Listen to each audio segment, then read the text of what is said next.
welcome po sa lahat for the celebration of the presence of the Lord in this place. Amen. Pwede ho bang pakibati saglit yung inyong katabi? Sabihin nyo sa kanya, God bless you. God bless you. Sa kabila po. Don't miss anyone. Praise God. Praise the Lord.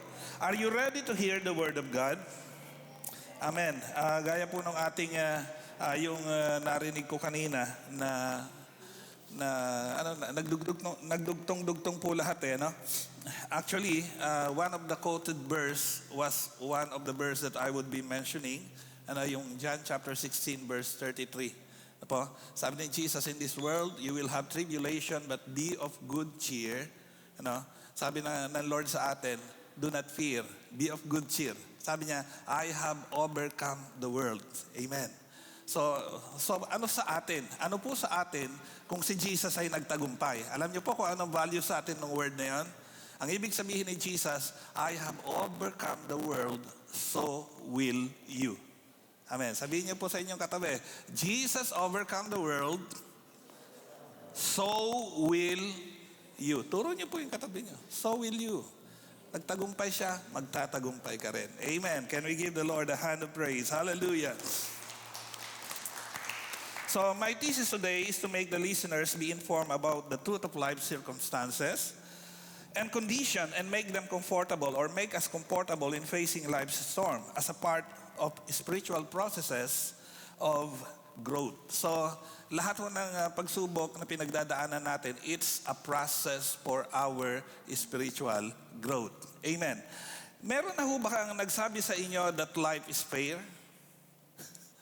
Oh, fair naman ang buhay. Pero sa palagay niyo po ba, life is fair? Sa Jewish, tanungin niyo po yung mga Jewish. Sabi ng mga Jewish, life is not fair. No? So saan po nila binasa yun? On the Talmud, on the law. No? Life is not fair. You have to go through it para maging victorious tayo. Okay, let me have my title. Ang title po natin ngayon ay Chosen, Tested, and Faithful. Sabihin niyo po sa inyong tabi, you are chosen, tested, faithful. Yung faithful po, ano yun future future yon. Yung chosen, past po yon. Yung tested, present yun. Amen ho ba? So, ayan ay past, present, future. So yung faithful, it must be your goal. Okay? Yung chosen, it was done deal.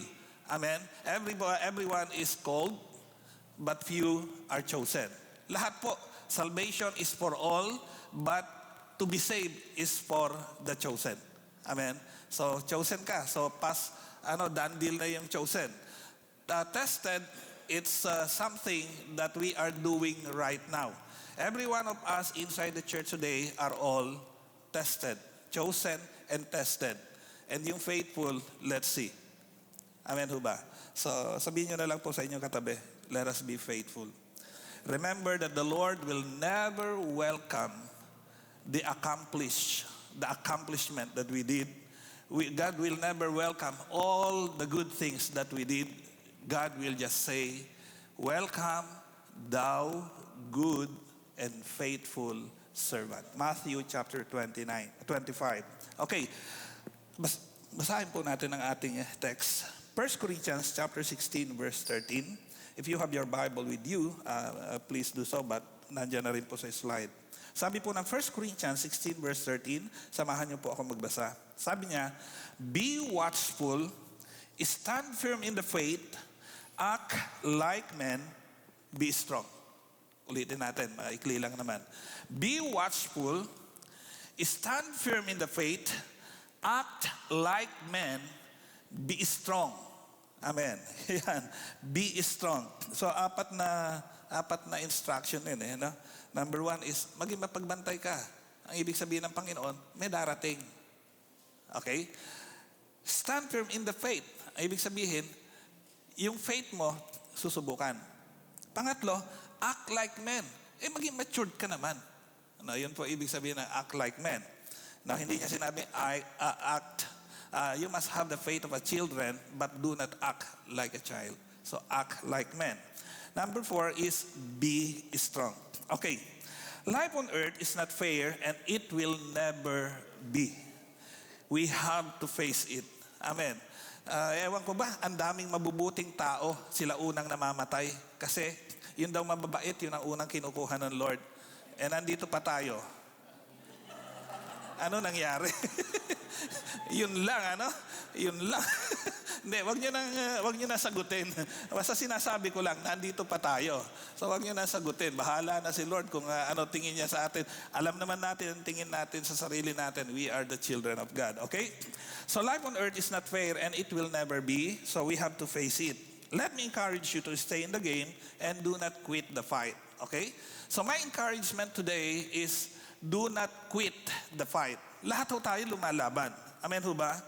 May nabalita nga ako kanina. Sabi ko, Lord, same. The same. Amen. We are all fighting and I encourage you to stay on the game. Don't quit the game. Let's fight. Amen. Before we become a person that we are today, pakitignan po yung inyong katabi. Before we became a person that we are today, we fought the Perseus battle for life. Not in life, for life. Amen? Magkaiba po yung in life sa for life. Mamaya natin pag-usapan yung in life. But before we became a person that we are today, we fought the Perseus battle not in life but for life, and we contended with 299 million others. So yung mga nakakaalam po nito, no? Hindi ito pang bata eh. No.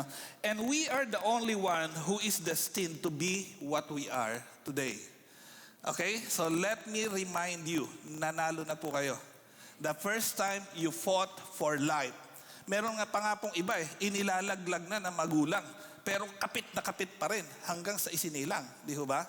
So they fought for their life. We also fought for our life. With 299 million contenders, we are the winner. Are you with me? Okay, ito. Pakinggan niyo po ito na dulo. So before you think to quit fighting the fight of life, okay, we are now on the fight of life because we have done the fight for life. Amen? That's why we are alive today because we won the fight for life. But now we are fighting in life. Okay, so malinaw po tayo doon, ha? So, before you think to quit fighting the fight of life, let it be known that you already did one before, so you will win over and over again. Just stand firm. Sabihin niyo po sa inyong katabi, just stand firm. Even Jesus told us that in this world we shall have tribulation, but be of good cheer. I have overcome the world. Nabanggit ko po sa inyo kanina, ang ibig sabihin ng I have overcome the world ay sinasabi niya sa atin, I have overcome the world, so will you. May dulo po yun. So will you. Nagtagumpay ako eh. Tatagumpay din kayo. Amen. Remember that Jesus is our brother. Remember that Jesus is our Lord. Remember that Jesus died for us. Remember that Jesus won the battle. And sabi niya, I will never leave you nor forsake you. Amen. Sabi niya sa Old Testament, you will tread on the fire, but you will not be burned. You will go to the water, tread on the water, but you will not be drowned. Because I have called you by name. Amen, ba? Praise the Lord. The Lord deserves a hand of praise. Hallelujah. Praise God. Praise the Lord. The ancient religion taught us that suffering is part of life. Yung mga religion before tayo na born again, sabi nila, talagang kailangan natin maghirap. Amen. Kaya maraming tao ayaw umasenso. Kasi naitanim sa puso at isipan nila na ang paghihirap ay part of life. Yes, it's a part of life, but the Bible does not say, stay on that path. Amen. The Bible is saying we have to regroup, we have to grow, we have to move, we have to be someone different from where we have started. Amen. So, consider natin yan. Okay? So, sabi po rito, sinulat ko lang, basahin ko na lang. When we all hope for a victorious entrance to the kingdom of God. Are you with me? Even while we are living in this present life. And to tell you honestly, we will still have so many battles ahead. Alam niyo po, when I was preparing this sermon, tapos na po ito last Sunday na isubmit ko na. Then, here comes my trial. Remember that every time I preach something like this, I suffer a lot before I can ever preach it. Ay, kung alam niyo lang. How I battled to be victorious today. And my battle ended last night. And praise God, I can face you without guilt of saying I'm still fighting. But I would say, I fought a fight. I did a good fight. I won the battle. And I'm facing you today as a someone victorious against the fight. Though, marami pa ho tayong laban. Amen. To tell you the truth. The Bible teaches us how to face real life and teaches us how to be hopeful in times that we are suffering. To live in misery or defeat is not right, nor to live carelessly. So, to live a defeated life is not good, or to live in defeat is not right, nor to live carelessly. So, ibig po sabihin, kung careless ka naman sa buhay mo, hindi rin pangit din. Everyone should live his life intentionally. Sabihin niyo po sa inyong katabi, intentionally. Dapat intentional ka. I will live this life and I confess the word of God. I will live this life. I will do what is right. I will live this life. I will say what is right. I will live this life. Then I will do God's will for me today, tomorrow, and even up to the coming of the Lord. Are you with me? We must be intentional. Alam po ninyo, bakit po every time we encourage each and every one of us to do our devotion? We encourage you to read your Bible. We encourage you to memorize the Word of God. It is because the battle is fierce ahead. Kung okay lang, meron nga po na born again. Sabi niya, sarap maging born again. Konting kalabit kay Lord, sinasagot. Siyempre, nasa honeymoon period ka. Lahat na sabihin mo sa Lord, ibibigay niya. But honeymoon period does not last long. Amen ho ba? You have to know your God. You have to be intentional in knowing your God. His will, His word, His work, lahat po yun intentional. Amen ho ba? And then here the trials come. Trials will surely come. Okay, maunawaan ho natin bakit ba kasi meron pa yan. Hindi na lang nung tinanggap ko si Jesus, end game na. Pwede naman yun. Yung pag tinanggap mo si Jesus, patay kinabukasan. Pwede naman yun. Pero siyempre, ayaw natin yun. Are you still with me? Hallelujah. Okay, so we need to live wisely as the Bible teaches us. So, we hope, sabi dito, when we do anything as Christian, now, quote, as Christian, when we do anything, we are thinking for the betterment of everyone. This is an intentional kind of living as a Christian. Kapag nabubuhay ka, you are thinking of others, not only yourself. Are you with me? Iinom ako. May maiinggit kaya? May uhaw kaya doon? So, sabi po rito, when we pray, we think of others to pray for besides our own. Amen. When we eat, we thank God for the provision and ask God for others who does not have it. So pag nagpipray ho kayo ng pagkain, pakisama naman po yung mga walang makain. Di po ba? As a Christian, we live intentional. We pray for our food and we pray for those who doesn't have the food that we have. Amen. We pray for our health, but don't forget those others who are suffering ailment. We are living not only for us, but for others also. Romans chapter 12. Amen. Kanta po yun di ba? Tayong lahat ay nabubuhay hindi para sa sarili lamang, di ba? Tayong lahat ay mamamatay, hindi rin lang para sa sarili mo. Pero pag usapang patay wag ho kayo mamamatay sa Canada. Okay, tanungin niyo po sa akin bakit. Mamaya. We all hope, that we can lead somebody to the cross, to the kingdom of God. So our kind of living is intentional because we need, as we live, we need, kailangan nating i-carry somebody to the cross.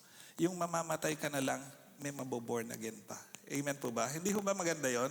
May kapalit ka. Amen. Kaya nga po, yung iba, kinukutya yung mga preacher habang nagpipreach na tumba, namatay. Sabi ko, ba't mo ikukutyain yun? Dahil sa kamatayan niya, maraming tatanggap kay Kristo. Di po ba? Bakit? Ay, si pastor, umuwi na. Naku, paano kaya? Ako'y ganun-ganun pa eh. So, somebody will be blessed. Whether you live or whether you die, somebody have to be led to the cross of Jesus Christ. Amen. That is intentional living. Mag-umpisa na po tayo. Called and chosen. So, tatlong aspeto po yung ating pag-aaralan. The called, the chosen, the tested, and faithful. So, every one of them are two choices, called and chosen. So, ang nasa title natin ay chosen, tested, faithful. Pero sa outline natin, ang nariyan ay called and chosen, tried and tested, ano yung dulo? Firm and faithful. Okay, so yun, yung tatlong yan. Okay, let's start. For many are called, but few are chosen. Matthew 22, verse 14. So sinabi na ng Panginoong Jesus, marami ang tinawag, pero iilan lang ang napili. Matthew 22, verse 14. Okay, the call refers to the general invitation to salvation, which is extended to all people. Everyone is entitled for salvation or the invitation or the calling, but have to answer and respond to validate the call. Marami po nagsasabi, kung ang Diyos ay pag-ibig, lahat ililigtas niya. Kung ang Diyos ay mabuti, walang mapapariwara. Kung ang Diyos ay napakabanal, lahat tayo'y kanyang kukunin. Lahat tayo'y papasok ng langit. Sana, ganun nga. But it is not. Why? Because the invitation, the calling, was sent. And if you would not respond, the calling is not validated. Amen ho ba? And good news, every one of us here, we're all chosen, not just called. Sabihin niyo po sa inyong katabi, you are chosen. Bakit po? Because you responded with the call. And while you respond to the call, you validate the calling. Amen? Kaya nga kung sasabihin natin, life is unfair, yes, it is, because those who doesn't have salvation was hoping that they are saved. But those who are inside the church, who are chosen, sometimes they doubt if they are going to heaven. Yung problema natin eh. Yung mga nasa labas, sabi nila lahat tayo papasok ng langit. Bakit pa magpapagod? Yung nasa loob ng church na nagpapagod. Ligtas kaya ako? Lord, sorry, nagkasala ako. Ligtas kaya ako? So we just need to live. Ang sabi ni Pablo, let us exercise our salvation. Alam niyo po ba ang ibig sabihin ng exercise your salvation? Sa ibang translation kasi medyo cruel siya. Sabi doon, work out your salvation. Pero exercise and workout are the same thing. Why do you exercise? Why do you practice? Ang ibig mo sabihin ng practice and exercise is doing the right thing before it happens. Amen ho ba? Kaya nga po ako palaging encouragement ko dati sa mga banda. Lagi ko sinasabi sa kanila, mag-practice kayo na parang kayo'y nasa harap ng kongregasyon. Amen? At pag nasa harap na kayo ng kongregasyon, isipin nyo, nagpa-practice lang kayo para walang pressure. Amen po ba? Bakit? Because when you practice, you know what to do. Kaya doon sa actual, parang practice lang. Pero doon sa practice, talagang nasadsaran. Amen ho ba? Parang may kongregasyon nanonood. Para pagdating mo doon sa kongregasyon, para ka na lang nagpa-practice. Well-versed ka na. Alam mo na. Amen ho ba? Ganon din po ang salvation natin. Lahat po tayo papasok ng langit when we responded to the call of God. Amen. What we are doing today is practicing. is exercising the faith that we just confess before the Lord. Amen. Kaya nga po, ewan ko, minsan, bakit sa church, hindi maigalaw ang mga papalakpak na lang, hallelujah. Kakawin, hindi maigalaw. Sa langit, ganyan din ang gagawin nyo eh. Pag hindi kayo praktisado dito, walang puwang ang reklamo sa langit. Hindi mo sasabihin, Lord, time out. Lord, pagod na ako. Sabi ng Bible, 24/7, they were worshiping the Lord. They were bowing before the Lord. They are praising the Lord. They are singing hallelujah 24/7. Gaano ka tatagal? Kung dito sa lupa, hindi mo pinractice yung faith mo, yun naman ang gagawin mo pagdating natin sa langit. Are you still with me? Okay, let's go. Chosen. The chosen are those who have accepted this invitation through faith, repentance, and obedience. The action of compliance to the calling, yun po yung tinatawag na validation, being chosen. Kaya wag na ho kayong mag-doubt, you are chosen. Amen. Every one of us inside this building had responded to the call, to the calling of God. So we are gathering together, not just simply to consummate the calling, but also to empower the calling and make our selection worth the call. Amen. Kaya po tayo nandito, para naman pag nakita tayo ni Lord, talagang qualified itong anak kong to. Biro mo, lahat nagpa-party sa bahay nila, siya nasa church.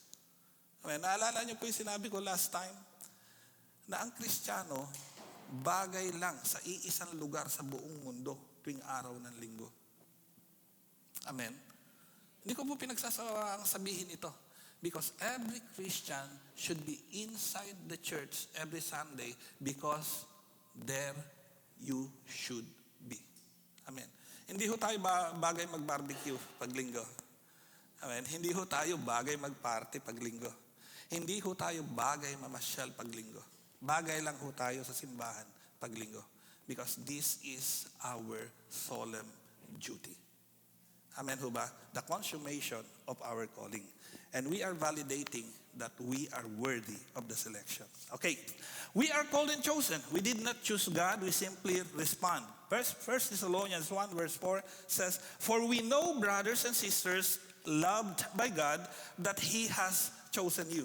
Sabihin niyo po sa inyong katabi, He has chosen you. Sinabi na ho ni Pablo yan. Alam ko, mga kapatid sa Panginoon, kayo ay pinili ng Diyos. Alam ko.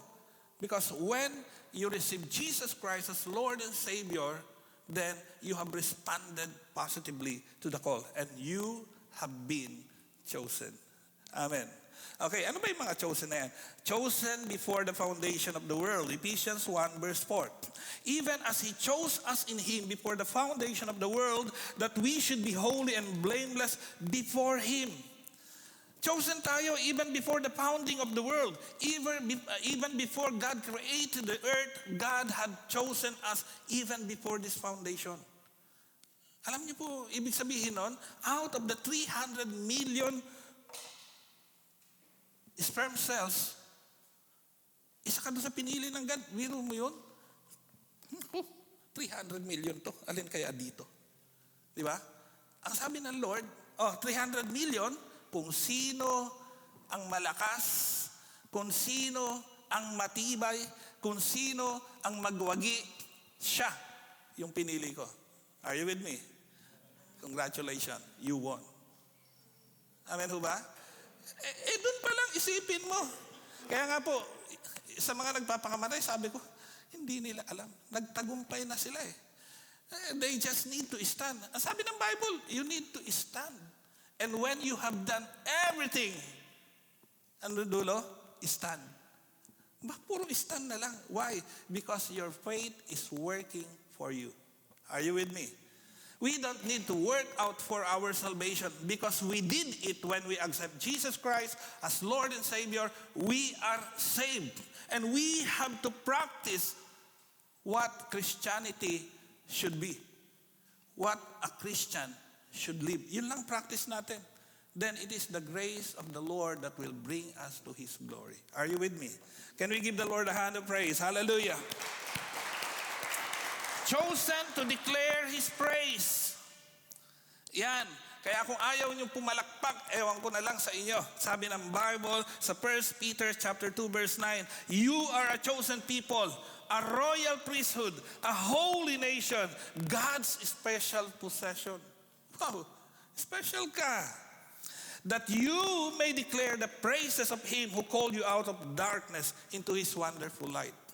Marami ho ang may gustong maganda ang kanta o maganda ang kanilang pagkanta. Pero ayaw mag-practice. Gusto po nilang maging matibay, matatag na mananampalataya, pero ayaw magbasa ng Bible. Gustong maging katulad ni pastor na kapag nag-lay hands, natutumba.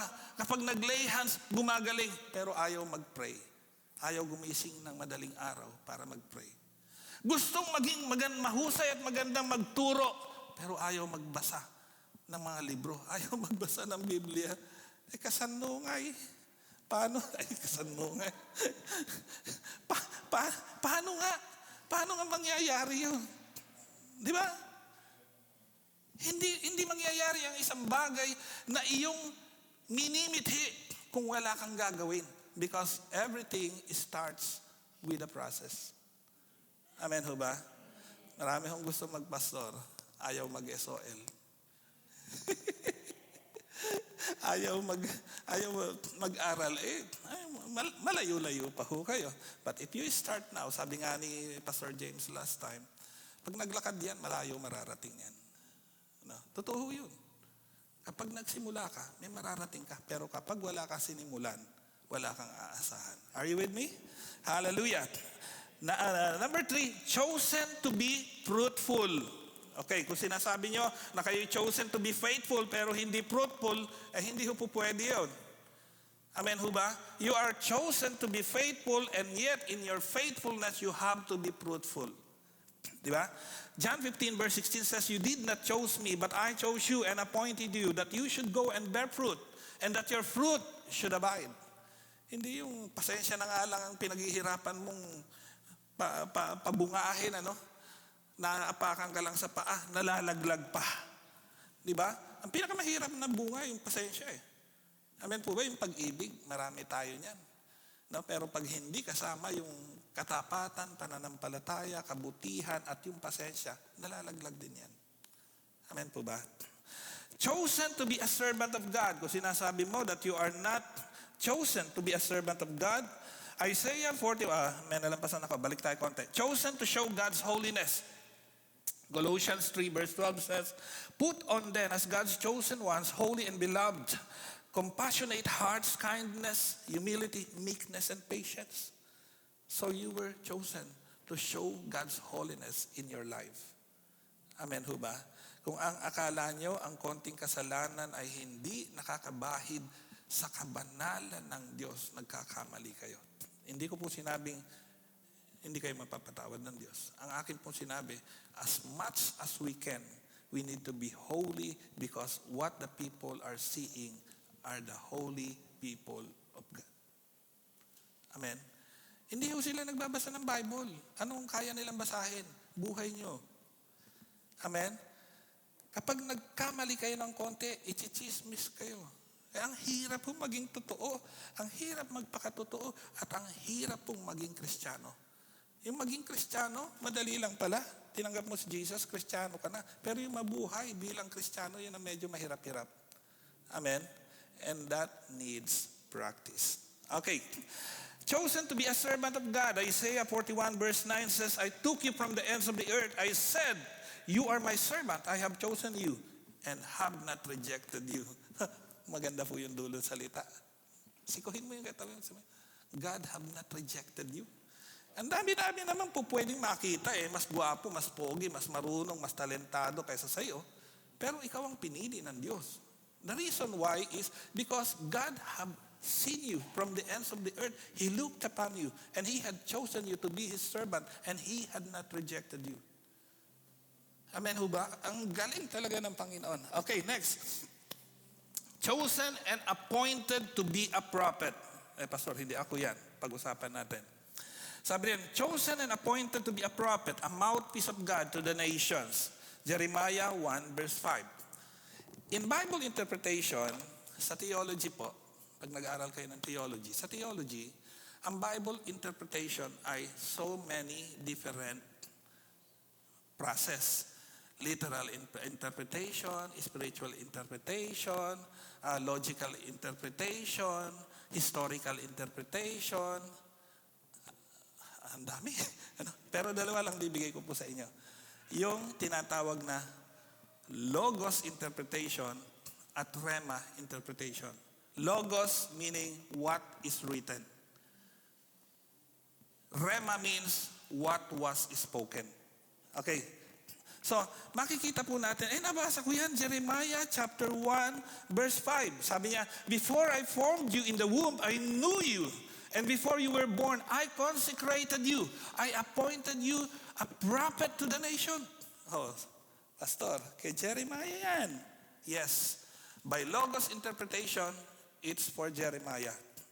But when you are praying and God spoke to you and says, I want you to be my mouthpiece, or I chose you to be my mouthpiece, then it's the Rhema interpretation. Amen ho ba? Lahat po tayo, tingin po kayo sa akin, lahat po tayo ay pinili ng Diyos para maging tagapagsalita niya sa mundo. Amen ho ba? At dahil sa pagsasalita natin, napapaaway tayo. Amen. Actually, naka-receive na naman ako ng pang-aaway. Abay, padalan ba naman ako ng reel na si Jesus ay tao?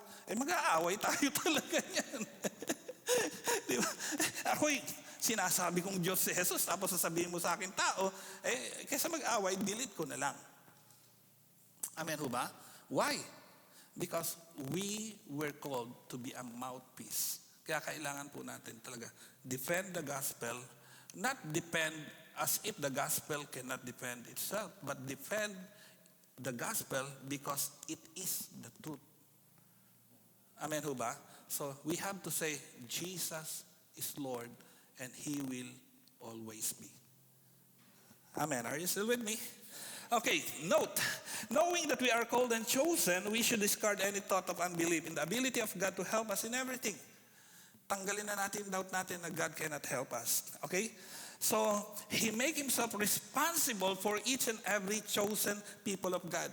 God is responsible for you, for me, for all of us who have been chosen by God. Amen ho ba? So, if God is responsible, therefore, whatever battle you are against with, your status, your promotion, your family, your faith, and your life, God is responsible for it to happen. Amen. Tanungin niyo po ako, kinakabahan ba ako na ako'y mapauwi ng Pilipinas? Hindi. Kasi uuwian ko bahay ko. Una. Pangalawa, hindi. Dahil meron akong prayer sa Panginoon at meron akong gustong mangyari. Hindi ako natatakot kasi alam ko, when we ask our Father, not only that He hears us, but He always answers for our good. And if it happens na negatibo yung resulta, it's not for me to decide that it's not good. You know why? Because it's for my betterment. Amen ho ba? So, isipin nyo na lang ho palagi, it's for betterment. The Lord is working for your betterment. Amen.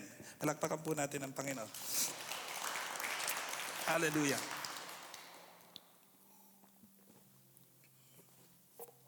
We also should discard any thought of doubt in our ability to make it to the kingdom of God. So lahat po na nagda-doubt sa kanilang salvation, please remove that doubt because we can make it to the kingdom of God. It's not up to us. Pastor, kasi hindi ako nakakapag-quiet time. Dapat nga mag-quiet time ka. Magagalit sa'yo ang pastor, ang mentor mo, pag hindi ka nag-quiet time. Si Lord, magagalit din siyempre. Pero hindi tanggalan ng salvation.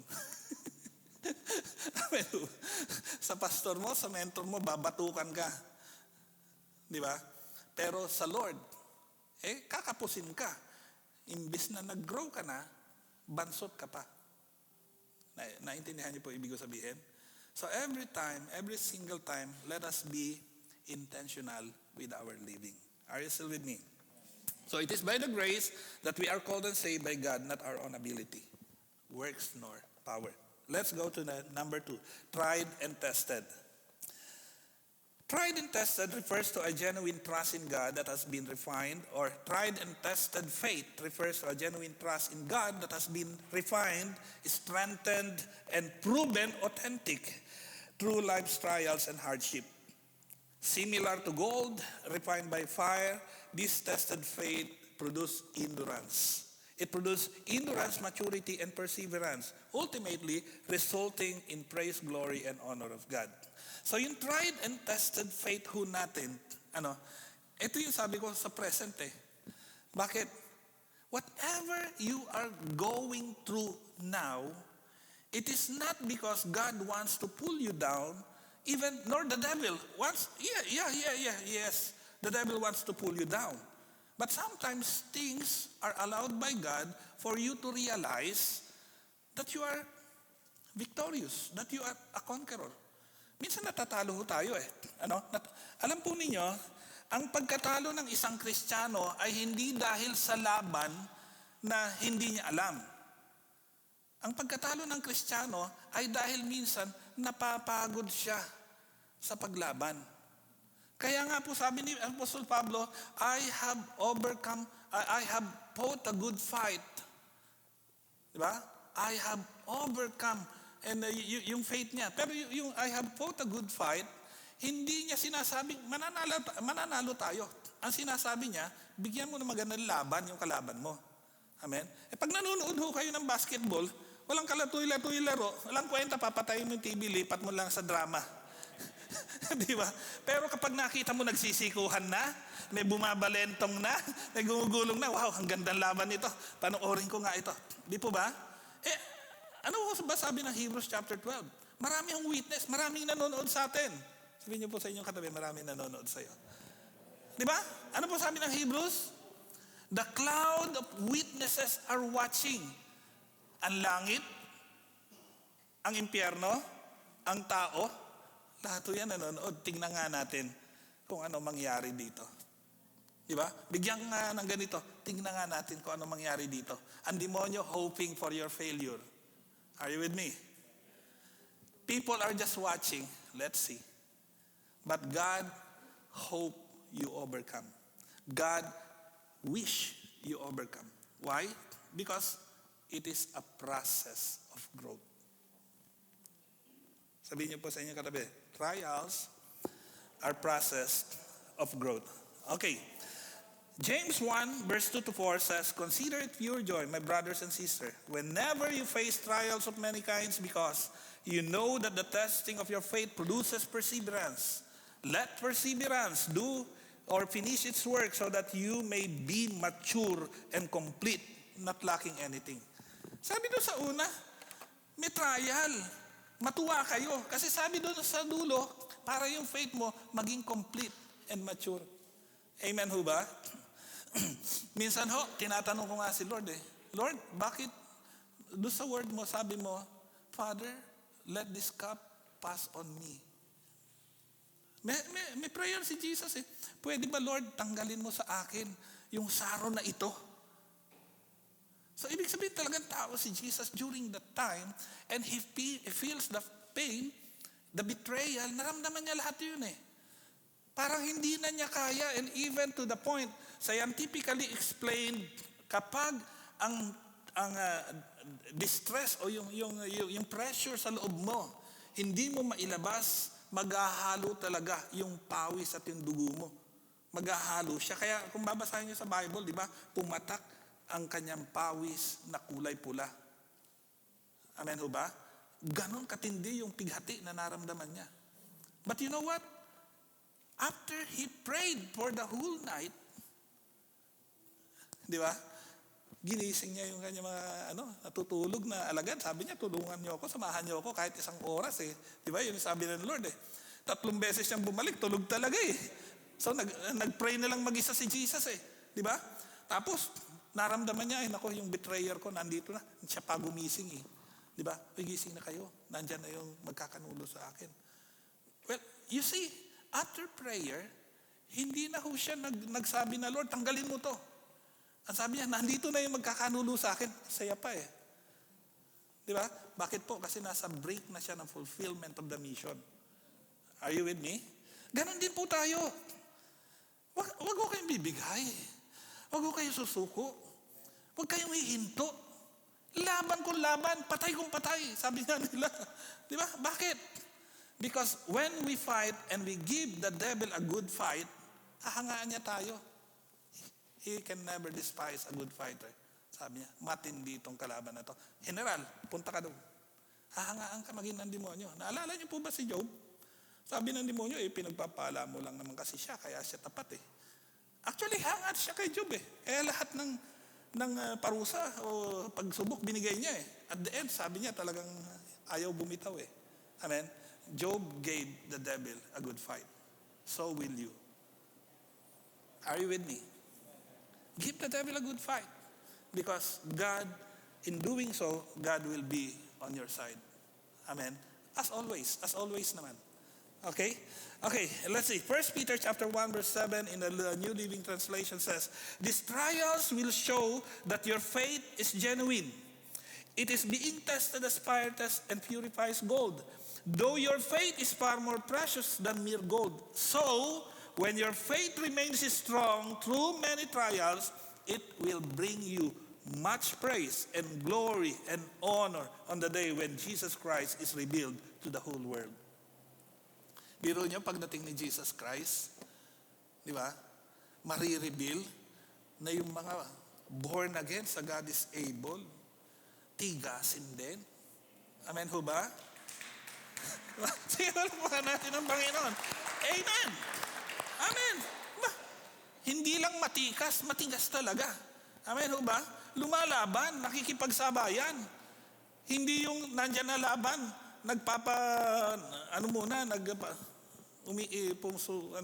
sumisimple.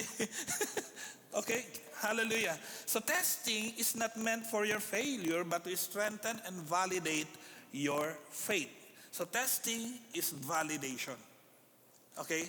Testing is validation. It is not meant for your failure, but to strengthen and validate your faith. Allowing a deeper, more resilient and proven relationship with God. Napapansin niyo po ba, every time we won, we get closer, a little closer to the Lord. Amen? Di ba kanta yun? Every day I get a little closer to the Lord. Every day. So every day, you have to grow a little closer with the Lord.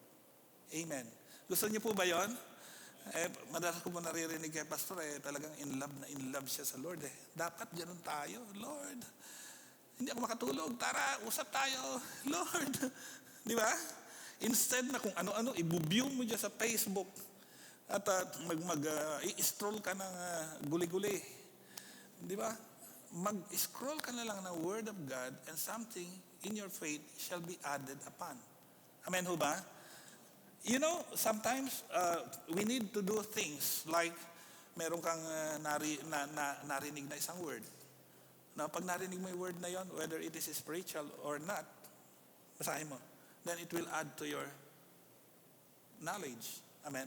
And those knowledge, when accumulated, it will become wisdom on your part on the time that you needed them. Okay? So, sabi po riyan, testing is not really meant for failure. Okay, let us look at the key aspect of trials. Trials are not random but intended by God to strengthen weak areas, develop character, and prove the genuineness of faith. So yung testing daw, trials daw, hindi siya random. Amen? Is it a good news? Hindi siya random. Hindi nagkataon. It was purposely. It was intentionally. But God is looking at you and God wants you to go through it, face it, and go through stronger than before. Amen ho ba? Kaya ka nga nagsusuntok dyan para pag sumuntok ka, malakas-lakas naman. Di ba? Kasi practice nga Diba? Yan yung dinidevelop natin When we practice our faith, no? Kaya nga minsan, tayo, yung parang tayo mga Kristiyanong wishy-washy, no? Walang intensyon. Bahala na kung ano dumating. Harapin na lang kung ano dumating. Pag ganun ho tayo, we are not prepared, and we will never be. Amen? That's why I encourage you, araw-araw po magbasa ho tayo ng Bible.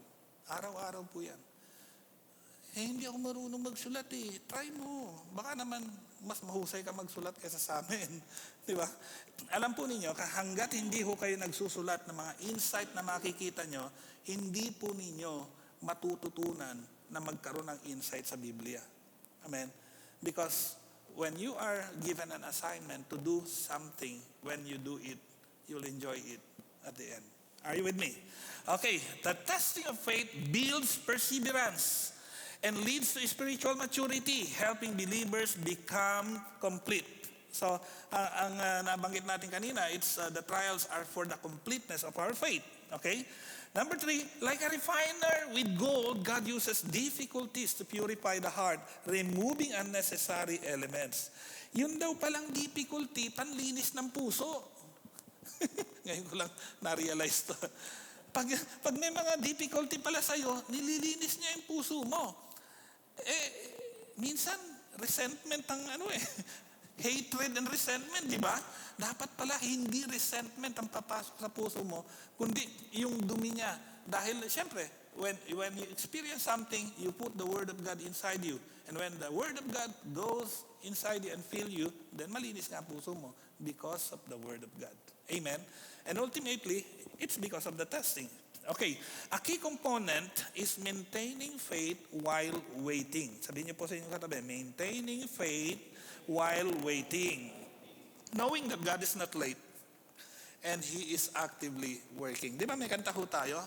He is working even when you don't see it. Di ba?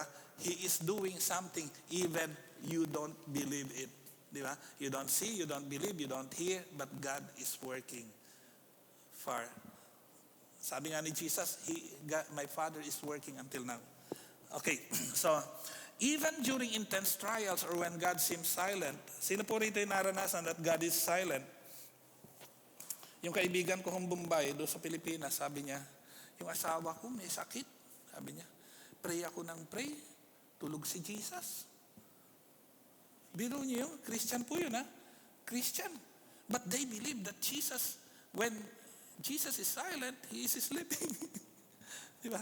But, hindi ko natutulog ang Diyos. Naniniwala ho ba kayo doon? God is working, and He is always working on our behalf. Okay?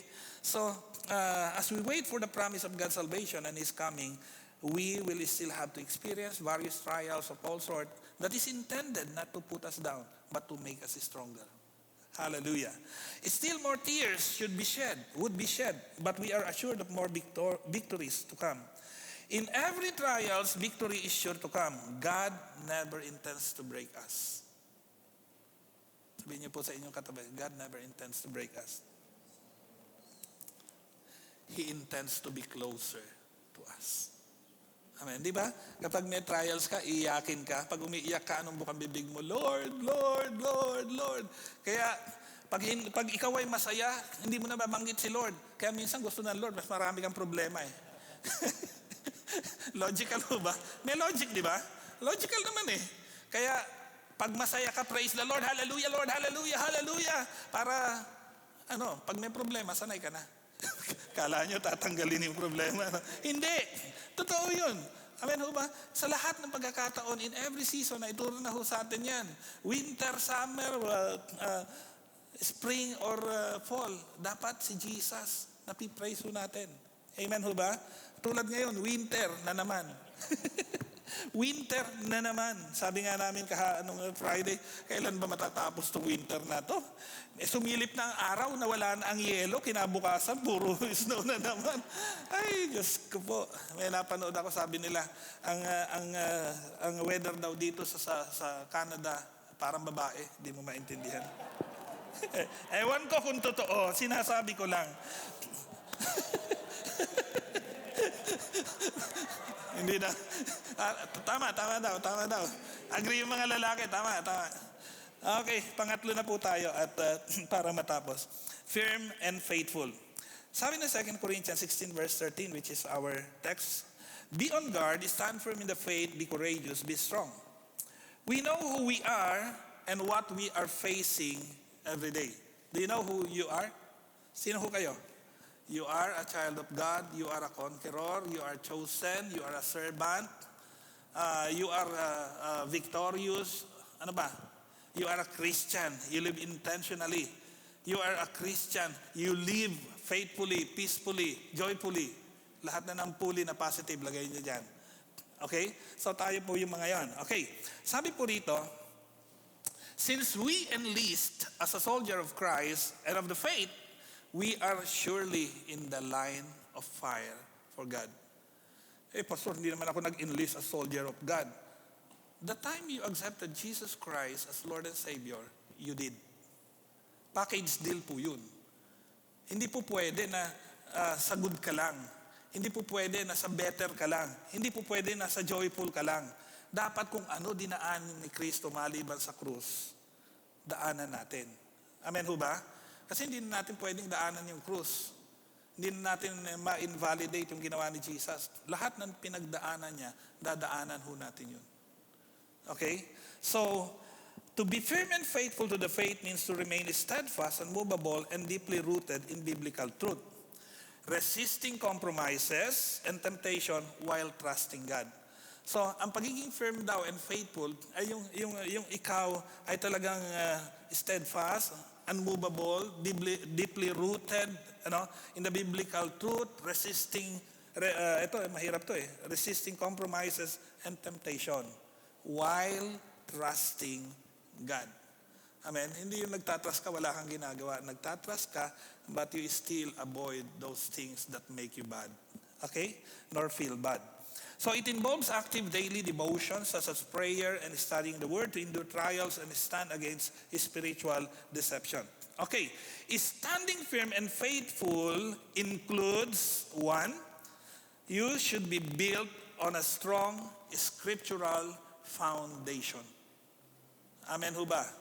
Paano ka magiging built sa scriptural foundation kung hindi ka nagku-quiet time, kung hindi ka nagde-devotion, hindi ka nagbabasa ng Bible? Yung Bible, inipitan ng $100 hanggang ngayon, di mo pa nakikita. Diba? Naalala niyo po, yung may isang pastor, sabi niya, subukan ko nga si nanay kasi ang palaging testimony niya, araw-araw siya nagbabasa ng Bible. Ang ginawa ng pastor, nag-ipit ho ng 1,000 doon sa Bible ng nanay. At pagkatapos, after a month, bumisita siya. Nay, kumusta po? Ay, eto pastor, ang sarap magbasa ng Bible. Ang dami niyang kwento tungkol sa Word of God. Sabi nung pastor, nakita niyo po ba yung 1,000? Sabi niya, anong 1,000, pastor? Ako may pinagbibintangan mo. Hindi. Kasi po last month, so sa madaling salita, sabi ng nanay, hindi niya nakita. Sabi niya, Nay, last month, nung dumalaw ako sa inyo, nag-ipit ako ng 1,000 doon sa Bible niyo. At ngayon, after 1 month, kaya ako tinatanong, kung nakita niyo yung 1,000 nilagay ko sa Bible niyo. Ay, hindi, pastor. Sandali. Ay, pastor, nandito pala. Nandito yung 1,000. Isang buwan. Sabi niya, araw-araw nagbabasa. Pero yung Bible niya, may 1,000, hindi niya nakita. Kasi hindi siya kasi oriented. Hindi siya na-oriented. Walang revelation. Sa bagay, pwede naman sa phone nga. Okay, you've got a point. Luma na yung aking illustration. Ang Bible pala, electronics na. So, sorry naman. Di ba, at least napatawa ko kayo. Okay, so standing firm requires adhering to the whole Word of God as an ultimate authority, rather than just isolated, comfortable, or convenient verses. Yun. Nag-a-adhere daw tayo sa Word of God, hindi lang doon sa para sa atin, hindi lang doon sa masarap pakinggan, hindi lang yung doon sa mga bagay-bagay na nagbibigay ng encouragement sa atin, pero nakikita natin the entirety of the Word of God. Are you still with me? Number 2 is build an active defense. So, doon sa una, build a strong scriptural foundation, that is daily devotion. Number 2 is build an active defense, knowing self and God. Sabi niya, it is not a passive stance, but an active daily discipline on guard to resist temptation and spiritual battle. Alam niyo po ibig sabihin nun?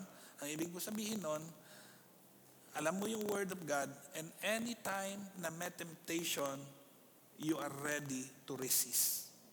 Amen po ba? Temptation is not a sin. Ang sin is yielding to temptation. When you yield to temptation, then you started to sin. But if the temptation around you goes, whether they goes every day, if you do not yield to it, it's not a sin. Amen ho ba? Pero huwag niyo gagayahin yung palaging kinakanta sa atin. O tukso, layuan mo ako. Hindi ho totoo yun. Ang tukso ho, hindi ho siya lalayo. Kasi ang kanyang adherence, ang kanyang motibo, lumapit. So ikaw ang lalayo doon. Okay? So makakalaban ka against the temptation if you have the defense of the Word of God in you. Number 3 is maintain steadfastness. Sabihin niyo po sa inyong katabi, steadfastness. Ibig sabihin yung faith mo determined na. Hindi na siya variable. Hindi na nagagalaw. Amen ho ba? Hindi na siya movable. Oh, faith mo ngayon is strong. Tapos bukas, hindi. Hindi. Whatever the season will be. So your faith is determined. Amen ho ba? Hindi lang siya strong. Ang strong ho,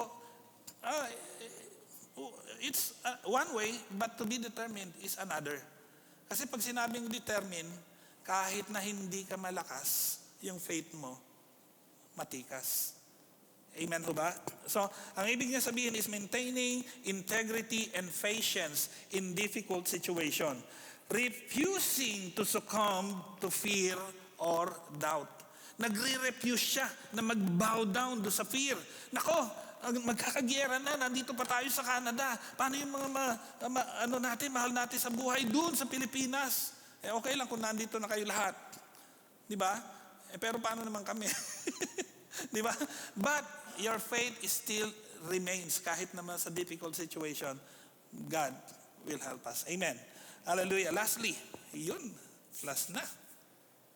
You must be involved in a community. Patingin nga po ang may life group na dito. Taas po kamay. Sige po, taas po. Huwag po kayo mahiya. Taas. Life group. Meron na ho kayong Bible study ng weekends, online. Meron na kayong bina-Bible study na kayo. So yung mga wala po, I encourage yung mga kapatid.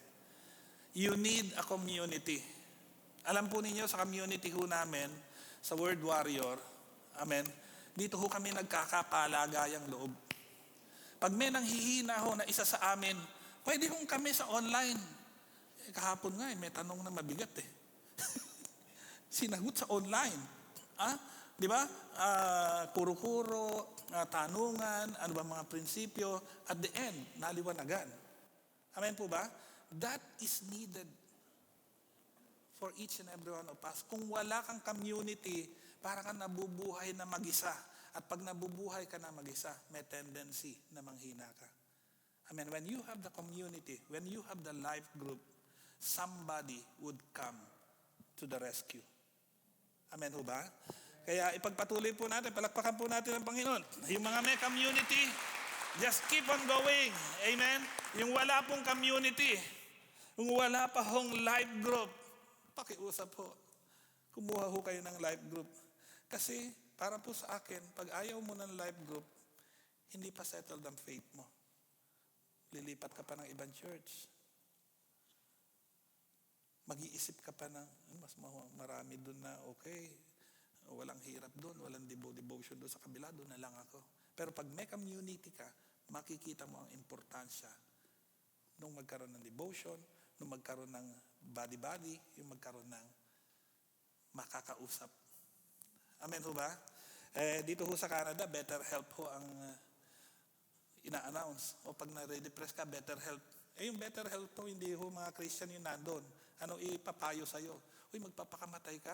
Hindi, dahan-dahanin mo lang. Baka ganun ang sa'yo. Ano ba method na gusto mo? Hanging ba? O drug? O ano? At least pag born again, pag sinabi mo, eto, nadidepress ako. Aakbayan ka agad. Let's pray. Amen? hindi ka ilalayo sa Diyos, ilalapit ka sa Diyos. Amen? At habang nilalapit ka sa Diyos, umaayos yung iyong relasyon. Narayan pa ho ba kayo? Palakpakan natin ang Panginoon. Last! Woo! Hallelujah! Conclusion na po. Knowing that we are called and chosen out of all the people of the world should give us the cutting edge to be peaceful in heart, knowing that it is God who chose us. Pinili ho tayo ng Panginoon. That is our cutting edge. Amen? Ikaw pare, pinili ka ba? Ako, pinili ako. No? Cutting edge mo yun. Kaibahan mo sa kanila yun. Kapag sila ay nagka-problema, maglalasing yan. Pero ikaw, luluhod ka sa Panginoon. Amen? Sila, pag nagka-problema yan, pupunta yan sa kung saan-saan. Pero ikaw, sa church ka pupunta. Bakit? Sa church may kapayapaan. Sa church may presence ng God. Sa church nandun yung mga kapatiran. Sa church may magpipray sa'yo. Gusto niyo pa po bang i-elaborate ko kung anong benefit sa church? Marami ho kayong benefit sa church. Amen? The mere presence of your brethren who prays is a blessing for you. Let me tell you like this. Pag namumroblema ka po, yung iba ang tendency, lumayo eh. Hindi mo na ako a-attend kasi ang laki ng problema ko. Hindi ho. Pag may problema ka, pumunta ka ng church, tumabi ka doon sa masaya. Alam niyo po kung bakit? It's a common rule. Yung kulang, madadagdagan. Yung marami, mababawasan. Amen ho ba? Kapag tumabi ho kayo sa akin, asahan niyo po, sasaya po kayo. Bakit? Joker po ako eh. Amen ho ba? So, pag pumunta ka sa church, meron kang mahihita, meron kang mapapala, may makukuha ka. Bukod sa presence ng God, yung presence ng kapatiran, nagbibigay ho ng sigla sa buhay ng bawat isa. Amen? Can we give the Lord a hand of praise? Hallelujah. Lastly, lastly ko na to. Knowing that trials and testing are just a process to make us strong, and it develops good thing in our character. Standing strong and firm and faithful in the faith is our only resolve while we wait for the completion of our salvation. So habang naghihintay po tayo, let's just be faithful. Amen? Tanungin ko po kayo, meron ho ba tayong laban na hindi mapagtatagumpayan? Maybe we will stall a little more, but to win, it's not a question because we have Jesus Christ. Amen. We are more than conqueror through Christ. Sabi ni Pablo, I can do all things through Christ who gives the strength.